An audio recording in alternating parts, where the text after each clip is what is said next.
নমস্কার। WBCS 2022 ফলাফল বেরিয়েছে এ এবং বি গ্রুপের। আমরা দেখতে পেলাম এবছর আবার রাইসের স্টুডেন্টরা ভীষণভাবে সফল হল এবং তাদের মধ্যে অনেকেই শীর্ষস্থান অধিকার করেছে। গত কয়েক বছরে যেভাবে কম্পিটিটিভ এক্সামসের পড়াশোনার ক্ষেত্রে ছেলেমেয়েদের মধ্যে একটু অনীহা এসেছিলেন এবং উৎসাহের অভাব আমরা দেখতে পাচ্ছিলাম, এখন আবার দেখতে পাচ্ছি সারা পশ্চিমবঙ্গ জুড়ে রাইসের ছাত্রছাত্রীদের যে সাফল্য হাজার হাজার ছাত্রছাত্রীকে অনুপ্রাণিত করেছে এবং তার ফলে তারা আবার নতুনভাবে পড়াশোনা শুরু করেছে। সেই রকম কয়েকজন প্রার্থী যারা ভীষণভাবে সফল হয়েছে, আজকে সকালে তাদের সাথে আমি কথা বলার জন্য এখানে উপস্থিত হয়েছি। প্রথমে আমি পরিচয় করে দেব সুপ্রিয় পাণ্ডে, 2022 এক্সিকিউটিভ র্যাঙ্ক 16।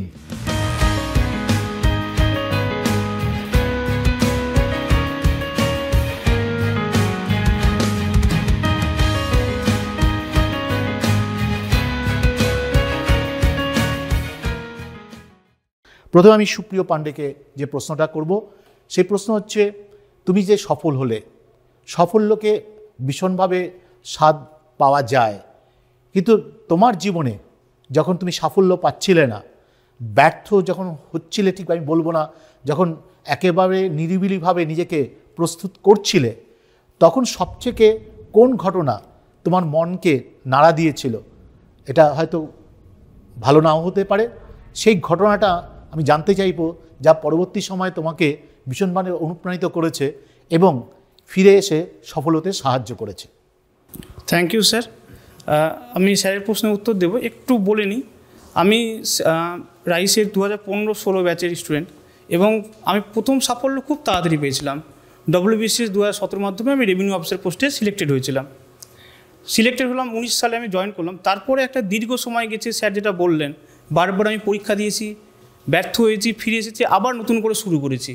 এইখানে যেমন মোটিভেশন যেমন ছিল, তেমন অনেক হতাশা, খারাপ লাগা এগুলো ছিল। সমস্যা হচ্ছে যে আপনি যতদিন নিজেকে প্রতিষ্ঠিত করতে না পারছেন, আপনার ট্যালেন্টের মর্যাদা কেউ দেবে না। সেই ঘাত প্রতিঘাত আমিও পেয়েছি। অনেকে অনেক রকম কথা বলেছে, ও পারবে না বা ওর দ্বারা সম্ভব না, কিন্তু এগুলো থাকবে, আমাদের জীবনে এগুলো থাকে। মানুষ সাফল্য পেলে যেমন মাথায় উপরে করে, তেমন যখন হতাশা বা ব্যর্থতা আসে তখন এগুলো আসে সঙ্গে। সেখানে আমাদের রাইসের শিক্ষা খুব অনুপ্রাণিত করেছে। আমি দীর্ঘ 7 বার আমি মেন্স দিয়েছি এবং এটা আমি সত্যি বলছি, আমি যখন পড়াশোনা করেছি সেই রাইসের মেটেরিয়ালসগুলো আমাকে খুব সহায়তা করেছে। আমি রেভিনিউ অফিসার হিসেবে ব্লকে কাজ করি, যথেষ্ট ওয়ার্কলোড থাকে, আমি নিয়মিত প্রতিদিন পড়তে পারি সেটাও বলবো না, কিন্তু আমি যখন পড়াশোনায় ফিরে যাই, রাইসের সেই নোটসগুলো, সেই কোশ্চেনের যে মডিউলগুলো আমি বারবার প্র্যাকটিস করি এবং এটা আমার খুব হেল্প করেছে। তো সমেত স্যারের যে মোটিভেশন, সেগুলো আমার মাঝে মাঝে ফিরে ফিরে আসতো। যখন হতাশা ব্যর্থতা হতাম, তখন ওই কথাগুলো মনে পড়তো, নিজেকে অনুপ্রাণিত করতাম যে আমাকে আবার ফিরে আসতে হবে। আমি রাইসে ভর্তি হয়েছিলাম এক্সিকিউটিভে সিলেক্টেড হবো এই স্বপ্ন নিয়ে। স্যারকে ধন্যবাদ, রাইস গ্রুপকে ধন্যবাদ যে আমি আজকে আমার স্বপ্নকে বাস্তবায়িত করতে পেরেছি। এবং সেখানে অনেক ঘাত প্রতিঘাত ছিল, কিন্তু স্যার আমি ফিরে এসেছি আপনাদের অনুপ্রেরণা, আপনাদের কথাবার্তা এবং আপনাদের যে ক্লাস নোটস, যে পড়াশোনা, সেগুলো আমাকে আজকে বাস্তবায়িত করতে সাহায্য করেছে, এক্সিকিউটিভ হিসেবে নিজেকে প্রতিষ্ঠিত করতে সাহায্য করেছে। সুপ্রিয়, আমাদের রাজ্যের ছেলেমেয়েদের বারবার আমার মনে হয়েছে তাদের প্রতিভা এবং তাদের স্বপ্ন, সেই স্বপ্নটা তারা দেখতে পারে, কিন্তু অন্য রাজ্যের ছেলেমেয়েরা যেমন বিহার, উত্তরপ্রদেশ এবং দিল্লির ছেলেমেয়েরা একটা খুব ফোকাসভাবে 3-4 বছর রেজিমেন্টাল ওয়েতে পড়াশোনা করে। আমাদের রাজ্যের ছেলেমেয়েরা সেটা পারে না। তার একটা মূল কারণ হচ্ছে আমাদের আত্মীয় স্বজন, আমার প্রতিবেশীরা বারবার কি হচ্ছে প্রশ্ন করে গ্র্যাজুয়েশনের পরে, তুমি কি কিছু করছো, তুমি কি সফল হতে পারলে, তুমি কেন ব্যর্থ হচ্ছ? এই ধরনের প্রশ্ন আমাদের ভীষণভাবে দুর্বল করে দেয় এবং সেই রকম একটা জায়গায় দাঁড়িয়ে তুমিও নিশ্চয়ই এই ধরনের প্রশ্নের বা সম্মুখীন হয়েছ। তাই পরবর্তী ছেলেমেয়েদের তুমি কি বলবে যে এই রকমের ঘটনা তোমার জীবনেও আসবে এবং বারবার এই কানে যখন এই কথাটা আসবে, তখন তোমার মাইন্ডে, তোমার হৃদয়ে কিভাবে আবার বোল্ডনেস আসবে, কিভাবে তুমি নিজেকে এক্সারসাইজ করবে, সেটা নিয়ে যদি তুমি একটু বলো। ব্যাপারটা হচ্ছে, এই ধরনের কোশ্চেন আসবেই, কারণ মানুষ, আশেপাশের প্রতিবেশী সবসময় যে আমাদের সাফল্যে খুশি হয় তাও না। অনেকে ব্যর্থতায় খোঁচা দিতেও ভালোবাসে, বাস্তব যেটা আমরা পারিপার্শ্বিকে দেখে আসি। তো এইগুলোকে নেগেটিভলি নিলে হবে না, এগুলোকে নিজের মোটিভেশন বানাতে হবে যে আমি এগুলোর উত্তর দেব। আমি একজন সুস্থ সবল মানুষ, যার দুটো হাত দুটো পা আছে, সঠিক মস্তিষ্ক আছে, আমরা রাইসে করছি, সঠিক গাইডেন্স পাচ্ছি, তাহলে আমরা কেন এই প্রশ্নগুলো উত্তর দিতে পারবো না, কেন নিজেদেরকে প্রতিষ্ঠিত করতে পারবো না? হেরে যাওয়াটা কোনো সলিউশন না। আমি যেমন 17 মেন্সে গ্রুপ সিতে সিলেক্টেড হলাম, তারপর আমি 18 গ্রুপ সিতে আবার ইন্টারভিউ কল পেলাম, গ্রুপে পেলাম না।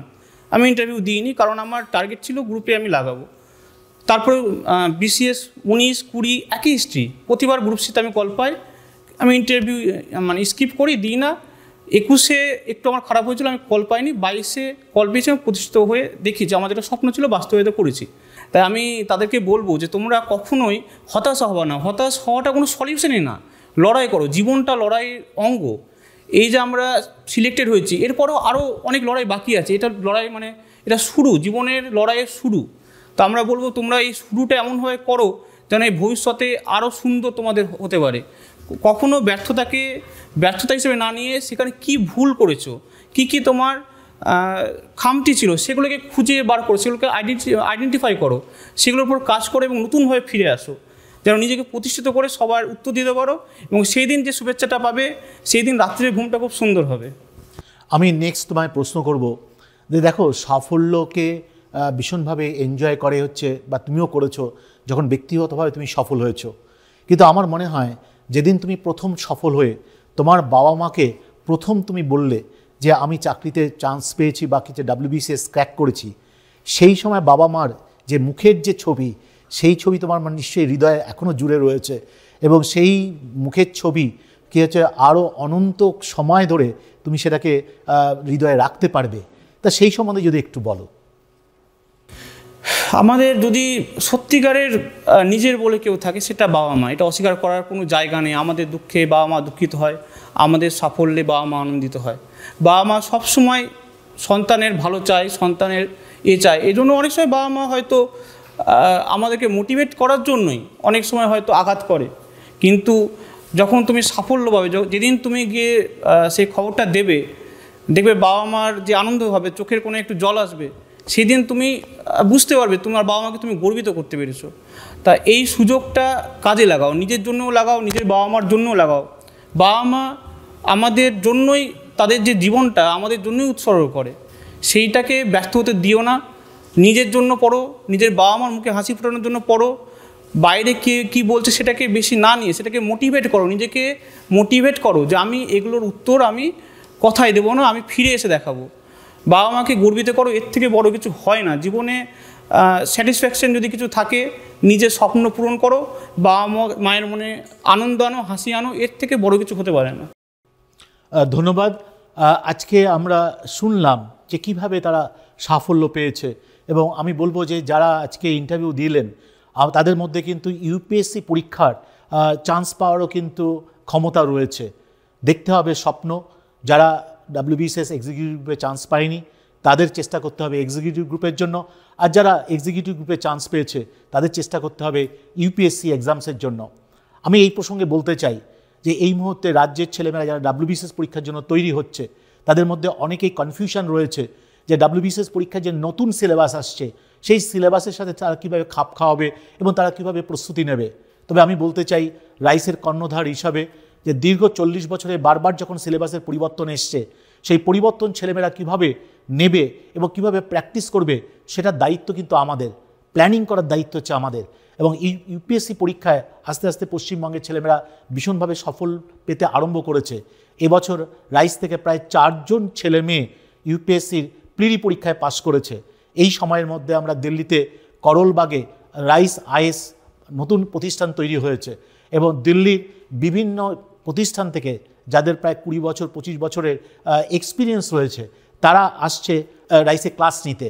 এবং আমরা এমন ব্যবস্থা করছি যে রাইস শিয়ালদা থেকে এবং হেড অফিস থেকে প্রায় 50 জন ছেলেমেয়ে দিল্লিতে নেক্সট প্রায় 1 মাস থাকবে, এবং সেইখানে এই যে নতুন নতুন সিলেবাস অ্যাড করার যে সম্ভাবনা রয়েছে, তার উপর দিল্লির সব এক্সপার্ট ফ্যাকাল্টিরা ক্লাস নেবে।